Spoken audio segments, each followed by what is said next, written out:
Hi, Bob. How are you today? And it's things are sunny. And how are you?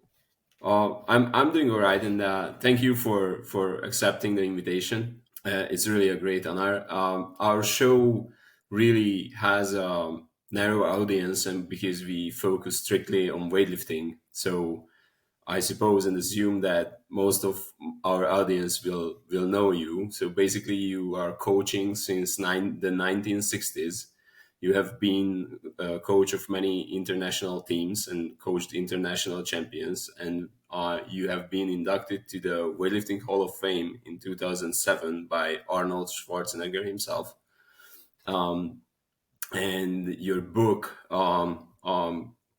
Weightlifting Programming, The Winning Coach's Guide, was published in 2012, and you are publishing a lot of educational content for coaches about your experience and basically any weightlifting knowledge. So thank you for accepting the invitation. Let me know if I missed anything. I didn't want to. Um, No, it sounds like you've done homework, but I appreciate your.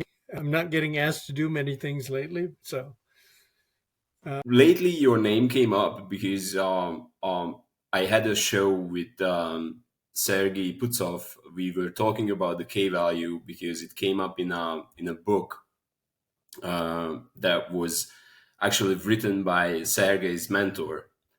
And I thought that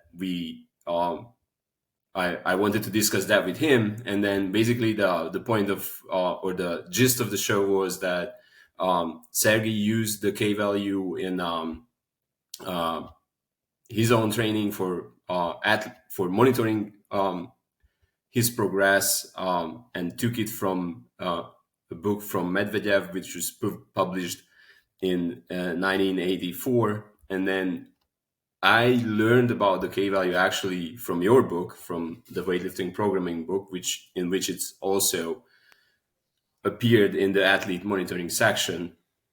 So my question to you is how did you learn about the K value, and how did you learn about the Eastern Bloc methods back then, before the publication of the book, or actually before the collapse of the Soviet Union? the introduction of Eastern Europe is 1974, and it was at that point an American Carl Miller went to Bulgaria and he studied whatever training methods were being used in Bulgaria at that time. And he three very important articles that got people thinking about it. And within one of those articles, he talked about the K value. Now, at the same time, or right around the same time, uh, there were two people in the United States who were translating Russian articles. One was Michael Yeses, who was a professor at Cal State Fullerton, and he put out a journal that came out 6 times a year called Soviet Soviet Review, and each issue would carry translations of training articles in a variety of Olympic sports. But each issue always included at least one weightlifting training article. We also had a former very good weightlifter, Bud, who also translated the Russian yearbooks and Medvedev's book as well, and Robert Roman's book, and those were made available to American coaches. So by reading to figure out methods, and the K value was something in all of those publications, and so I decided to use that to monitor my own athletes' training. When we were talking with Sergey about the K value, then what happened? I mean, what we discussed is that we can calculate the K value based on either the expected total or the actual total at the end of the training cycle.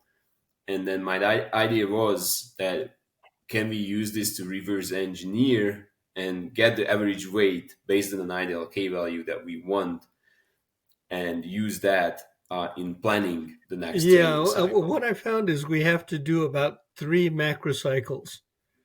and figure out which one works best.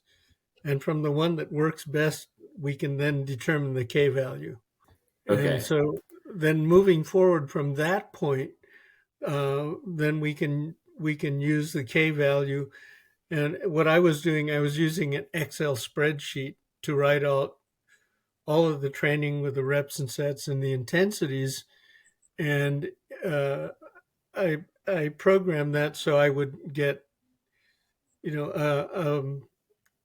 a K value in real time as we were going through the training. So I could then see if we were deviating too far from the K value for that particular person. I see. And then what exercises did you include in that live Excel sheet Well, calculation? usually, depending on how advanced they are, if they were a beginning lifter, uh, or a very small lifter, we were using a larger variety of exercises. And as they became more advanced, the number of exercises would diminish. And I could modify the K value uh, by either changing the number of sets of pulls or squats.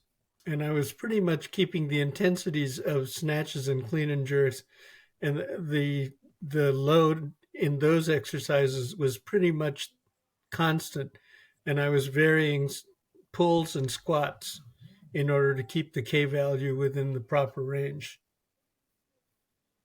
Okay.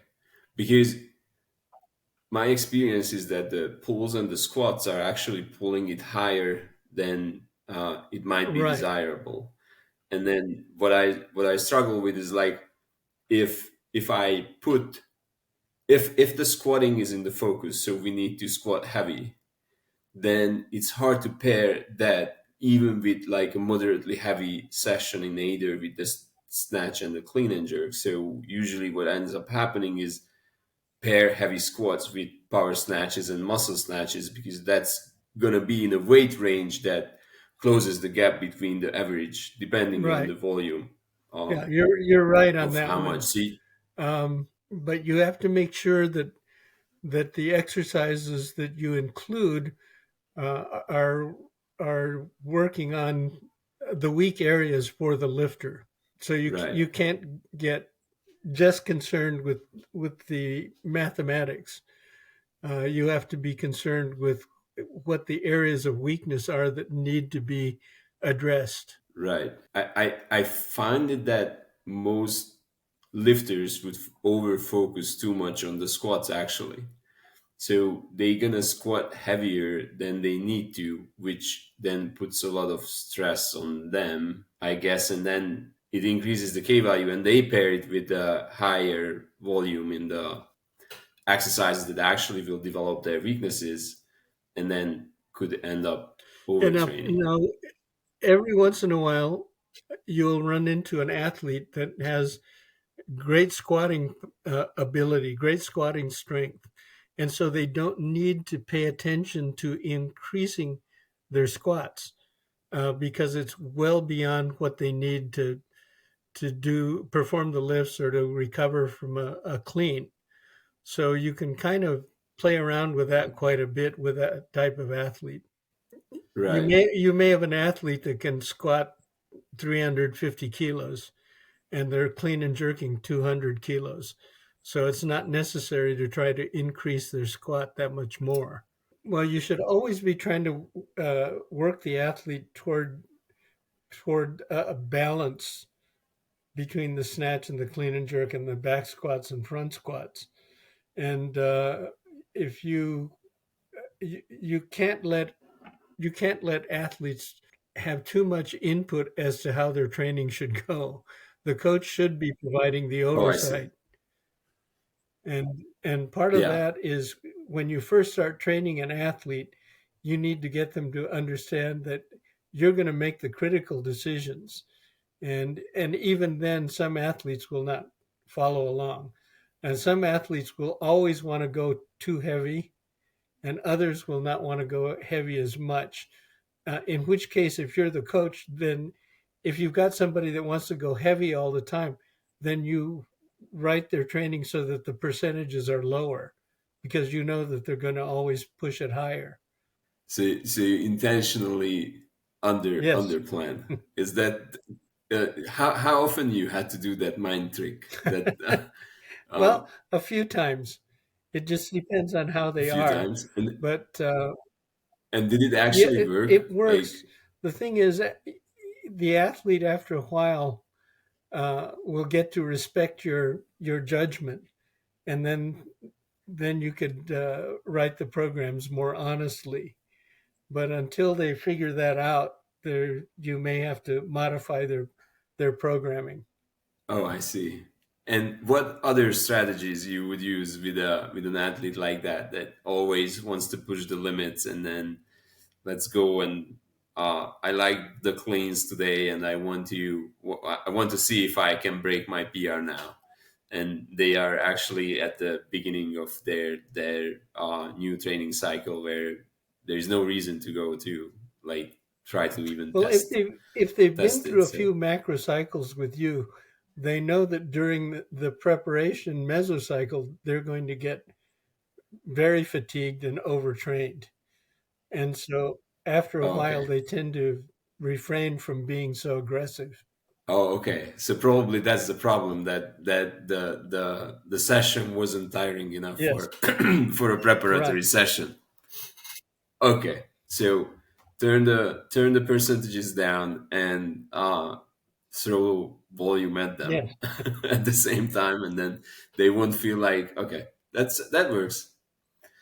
Speaking of which, I saw also that and speaking of ratios and relations, one of the what I found interesting in what you wrote about the K value is that depending on the result, if the clean and jerk is significantly comes out higher than the snatch at the end, then the K value should be lowered. I believe Yes. that's if I'm not mistaken.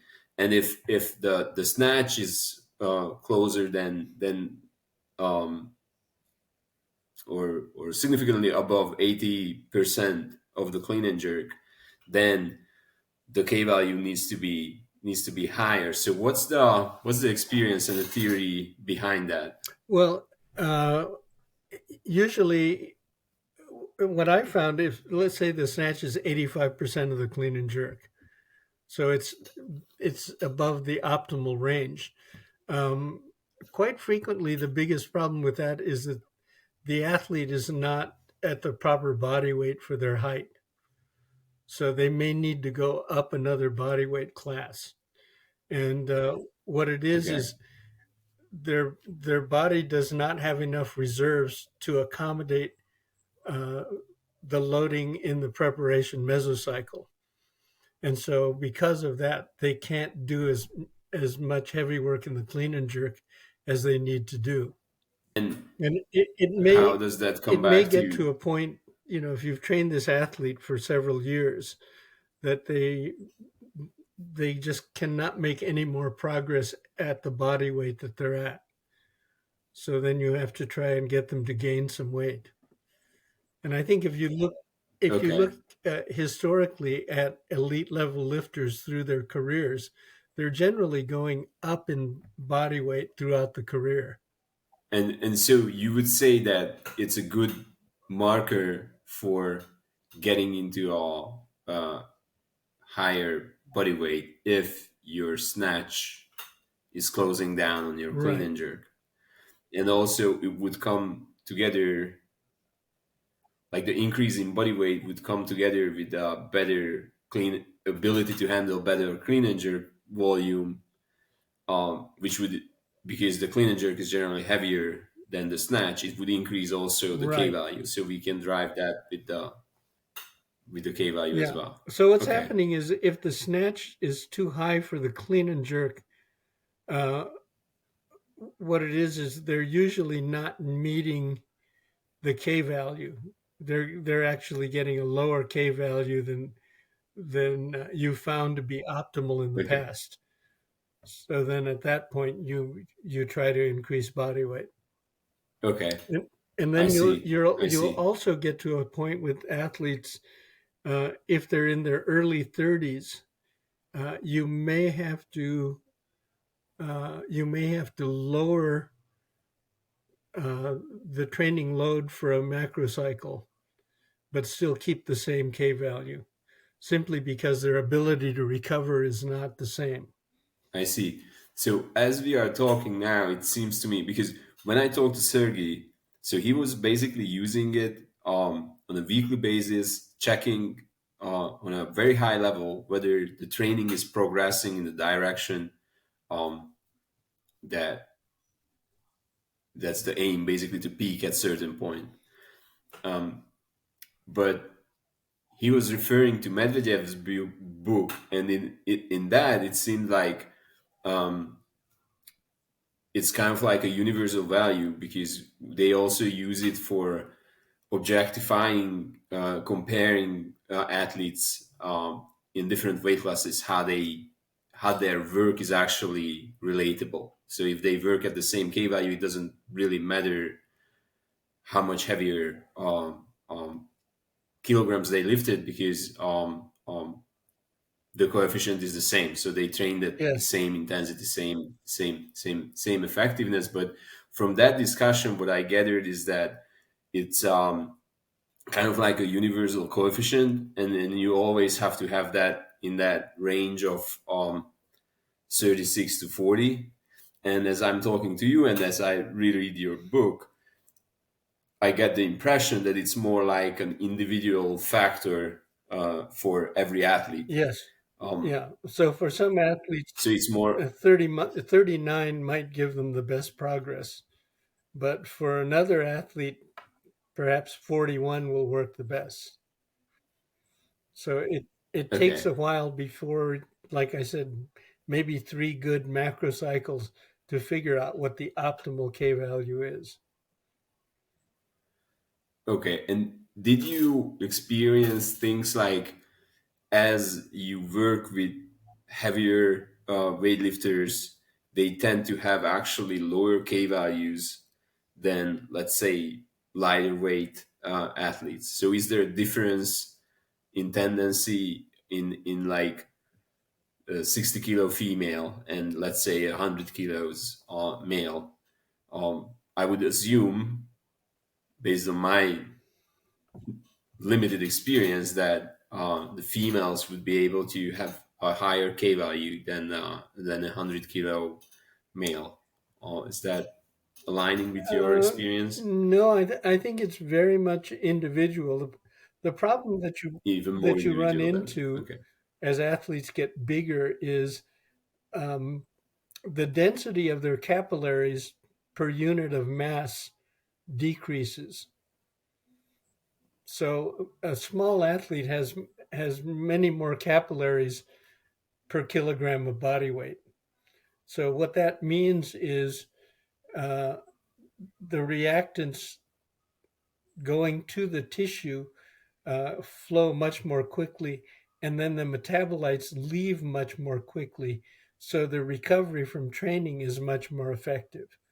So they're going to be able to take a I higher see. volume of training. So, I see. so at that point, uh, the the restoration activities after training become more critical I because see. what you're doing in recovery activities or restoration is you are trying to stimulate passive local circulation, like having them be in a sauna that increases local circulation, and they don't have to Yeah. expend very much energy to do that. Or athletic Right. massage, or So you don't want to do them cardio and stuff and like just easy jogging or anything to kind of have the same effect, but they can just sit and right. increase the blood flow. So then, okay, but sauna you can use and then the hot Yes, cold shower contrast also showers. that does the same Yeah, steam, recovery athletic because then massage. Um, The Yeah. Russians use something called a Charco shower, which I was never really sure what that was, but I think it's a high intensity shower. Right. So it's more individualistic. It takes about 3 microcycles to figure it out for an athlete. And then it has to reflect also the ratio between the snatch and the clean and jerk. And it influences also decisions then on whether the athlete needs to move to a new weight Right. class. So K value seems to be like very variable. And how often did you find it changing for an athlete? So once you have found it for the athlete, then was it like the entire carry their career? It was like the same or close to it, or did it change with something? It's pretty much going to stay the same once they've reached a certain maturity level. Okay, So you might find the greatest variation among juniors, uh, but then once they get, say, over 20, it's going to be very consistent. But then okay, there's an age range also, like uh, small athletes, you're going to be able to determine their K value younger than large athletes. oh Yes, really? because small athletes are often very physiologically mature at an earlier age. That makes Yeah, so you sense. see little guys that are 14 years old and they weigh maybe 55 kilos and they already have a mustache and a beard. Yeah, Yeah, so they're close. like their biological age is actually higher than what the actual age Right. number would indicate. Yeah. Yeah. And would you look for athletes like that in a selection process that have like whose biological age is maybe higher than their actual chronological age, or it doesn't really matter, or you would expect them to be more talented earlier, or It doesn't. There's not a direct relationship, but it's just one factor that you need to consider. okay, okay. And then are those articles that you mentioned at the beginning, where in the 70s it was Miller, Carl Yes. Miller, and who was the other person? Well, I mentioned Bud Charniga and Michael Yesus.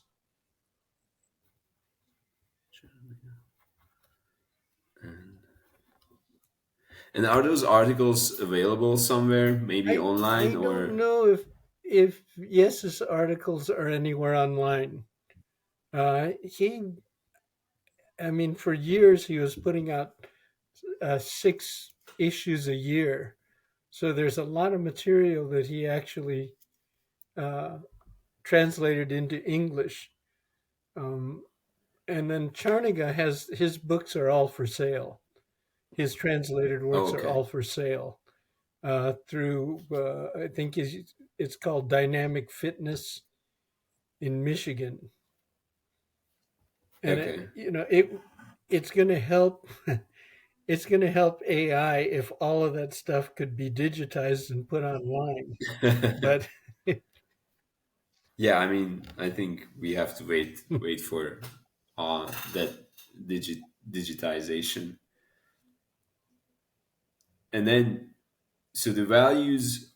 They also talk about this 38 to 42 in these Mhm. articles, and then you also mentioned that Bulgarians actually often train their even closer to the 50s, like Yes, 49 ish. I've seen Uh, 49 for some of the Bulgarians, but I'm sure those were the smaller Bulgarians. I And see. I think if you look at the period when the Bulgarians were really doing well, most of their better lifters were smaller lifters. They rarely got very large lifters. So I think their training methodology was more geared towards smaller athletes. I see. But yeah, I mean, I can see how it can go into that heavy range. Because 49 is definitely heavy. I think the heaviest session I ever program stopped somewhere around 47 in terms of K value. So, um, uh, and that was a heavy, like with heavy squats and heavy pulls and heavy snatches. So anyhow, Yeah, um, the problem with okay, that is that usually will make the lifters slower, uh and huh. especially the explosiveness in the pull diminishes when the K value is that high.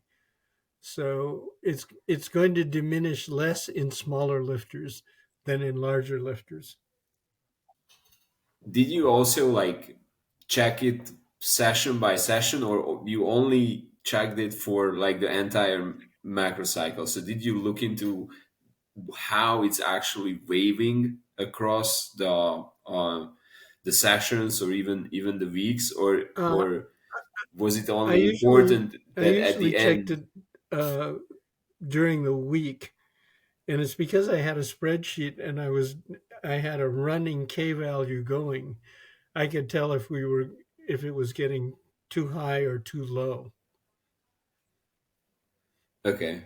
And now, one of the things that I found out about training athletes that they did in Eastern Europe was they usually like to keep the ratio of coach to athletes at 1 to 4, so that any given coach was not responsible for more than 4 athletes at a time. And I think that was so they could devote enough time to doing all the record keeping and calculating. That makes sense because it's I mean, unless you have a way of automating it, either in an Excel sheet or in an application like ours, um, um, it can take definitely a lot of time Yeah, and to keep in beat it. mind It's not. when all of this Um, was being developed, that the coaches in the Eastern Bloc did not have computers. They probably didn't have handheld calculators, so they were doing all of this arithmetic by hand. So yeah, there was, yeah. That's actually amazes me as well. Like how they did it. I mean, after a while, once you get used to it, it's not. It sort of becomes a habit to like just keep everything in mind and then write it down, and then you sort of can calculate like, okay, this is the total volume, okay, this is the average rate, okay, great. Then well, we can out stop of here. doing everything that they had to do to figure these things out, after a while you develop instincts for what needs to be done. And you can watch your Yeah, athletes and you can watch how quickly they're moving, how quickly they're recovering from training sessions, and you can almost make appropriate changes in the programming without having to get so much numerical input, so to speak. yeah. It's interesting because my coach at the club where I'm training now, when she was an athlete, um, they had two coaches in the club, and the club is like long. It's not like a rectangle shape like you would expect, but it's more longer rectangle. So the club was divided into two in the Hmm. middle, um, and then one of the coach's athletes were on one side, and the coach was calculating everything for everyone, and the other coach didn't calculate anything, and they were on the other Hmm. side. And it was interesting because I asked her like, okay, so how was your preparation and how was your coaching going? And that's what she said, that back then they had this setup that there was these two teams. They obviously competed against each other, but one of the coaches were like always on paper writing everything down. The other was more like intuitive. But speaking of which, so what we already talked about the exercise selection piece of the K value, that it changes as we as the athlete matures, less exercises are included, and then how the squats and pulls can influence. But generally, what's your take on what percentage should be entered into the calculation? What percentage of weight of the one RM? How did you calculate it? You mean how did I determine? Uh, Like whether you started like from 60% or 70%, or what was the first weight that entered into, like, okay, now I have to calculate the average weight um for a session, or for the cycle. well, I'm using weights starting at 60%. Those were the weights, right, Okay. that have the greatest impact on speed and only slightly on strength. And then as you go up in Okay. intensities, you get more of a strength effect, but less of a speed effect on the athlete. So it's Okay. a matter. I've found that if you're in that mid 70% range, as an average, that you get the greatest Okay. increases in both speed and strength. And did you ever try to relate this average relative intensity to um an expected K value of, or it wasn't related to that K It value at it all, does but relate, but then the thing that will throw it off, are pulls and squats. because you put them in like 105, 110%, and then Well, um, for that instance, makes on it pulls, I would never have athletes do pulls at less than 80%. So they never did 60 and right. 70% pulls. They always did 80% or higher. Yeah, I only do have them do high pulls when, or pulls. Oh, by the way, is that true of high pulls as well? Like high pull is also starting at Yes. 80%, or high Yes. pull was. I do have some high pulls, but only when it's really a speed session. And so I myself find that, like, for speed training, the hang versions and the block versions are the best. And if you use the hang version, then it's sort of you have that deadlift component at the end, which slows down the entire process. So you have to deadlift it, and then you go to the hang, and then you do your sets. That's for speed work. I find that super Yeah. slow, and then that's when, and but I don't want to do speed work at the 80% range. It's more like maximum 75%, and then um, in that case, I just added the high pull as the first rep in that speed set. So 60% high pull immediately into a hang snatch. And that speeds up the things, and also I think preserves the intention there Yeah. as But well. those types of combinations, you're probably not going to be using them when the lifter becomes advanced.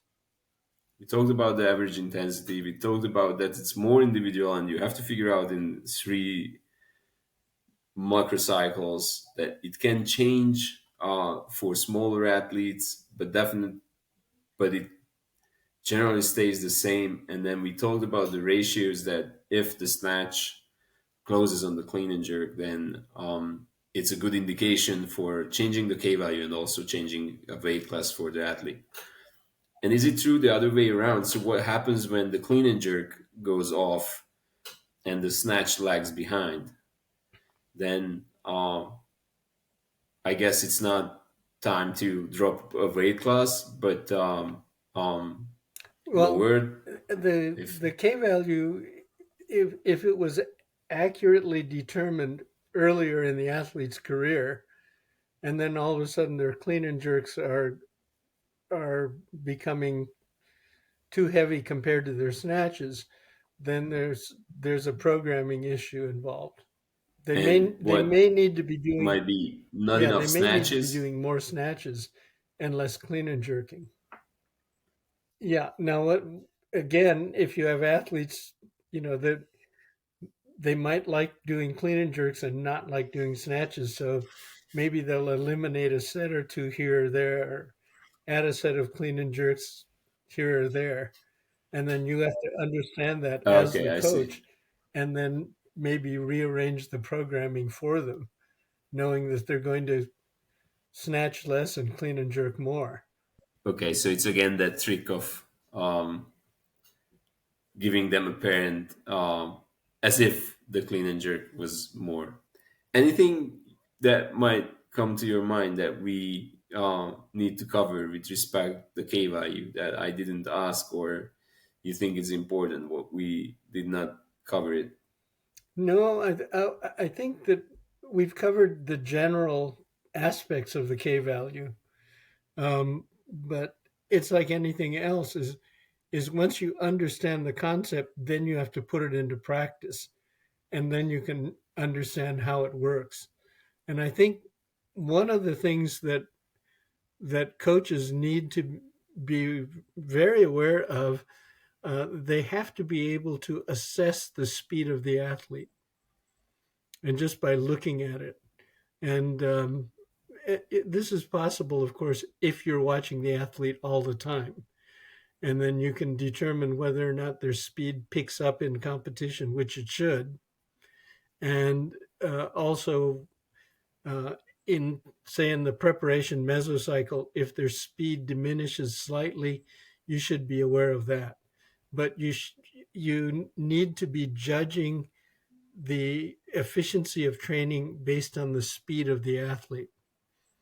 And the more Okay, talented they are, the less variation in speed there's going to be. Like meaning that the heavier they go, they're there still is fast. no decline in the Yeah, speed of the. yeah. So talented athletes all function at the same high speed all the time. And less talented athletes, you'll see a greater variation in their speed. Would you say that more experienced and talented athletes will slow down only very close to their maximums, Yeah, maybe? yeah, Like they can hit, uh, let's say, 98% of their capacity with the very same speed as they do 40 yeah. kilos.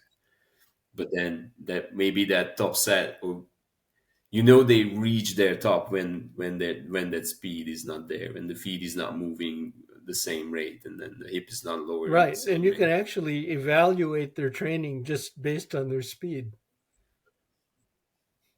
Right. And did you use any?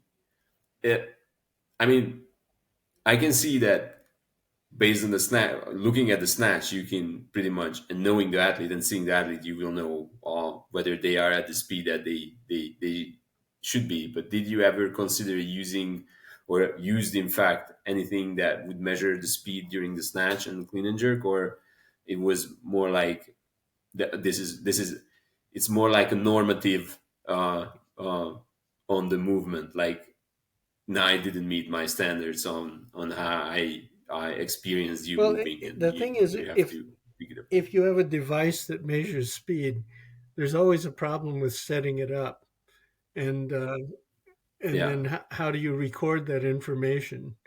And I'm sure as we move along, somebody will figure out a lightweight device that feeds everything into a computer very quickly. But for the most part, if you're a coach and you're moving around the gym and you're watching several athletes, you have to be able to observe the speed and make a judgment about it that way.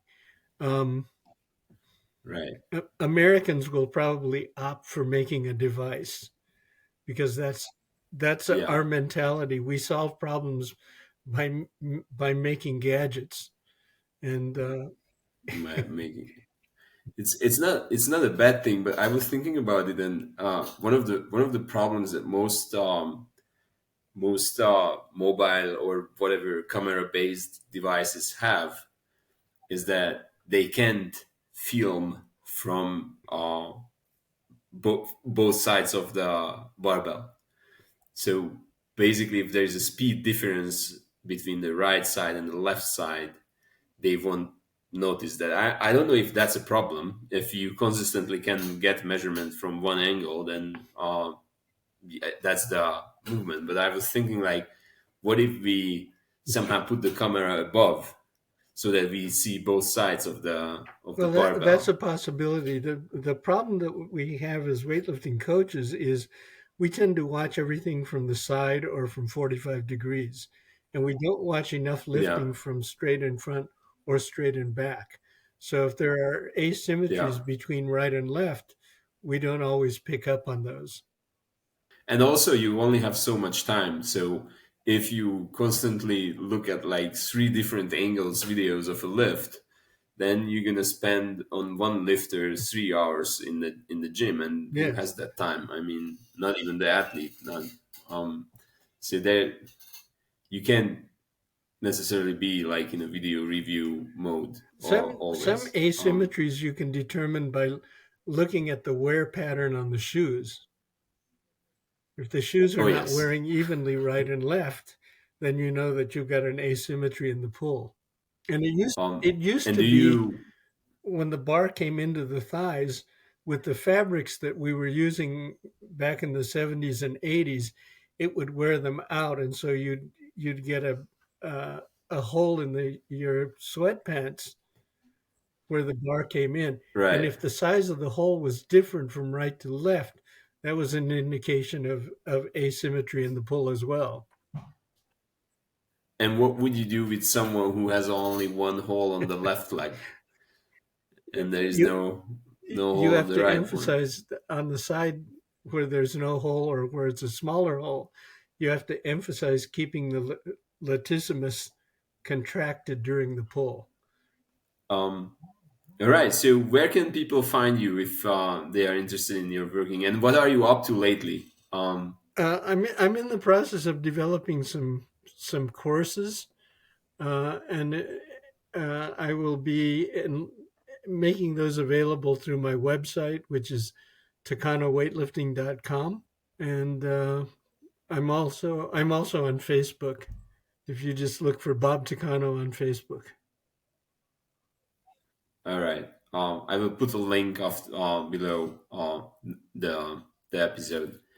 So, thank you, Bob. It was a great pleasure. I learned a lot, and hopefully we will meet again to talk some other stuff as That's well. great. I enjoyed the conversation. I don't get to talk to very many people in depth about weightlifting training, so I had a good time. I enjoyed myself, and it sounds like you're up to date on all of the material that's available. So I enjoyed our conversation very much. Thank you.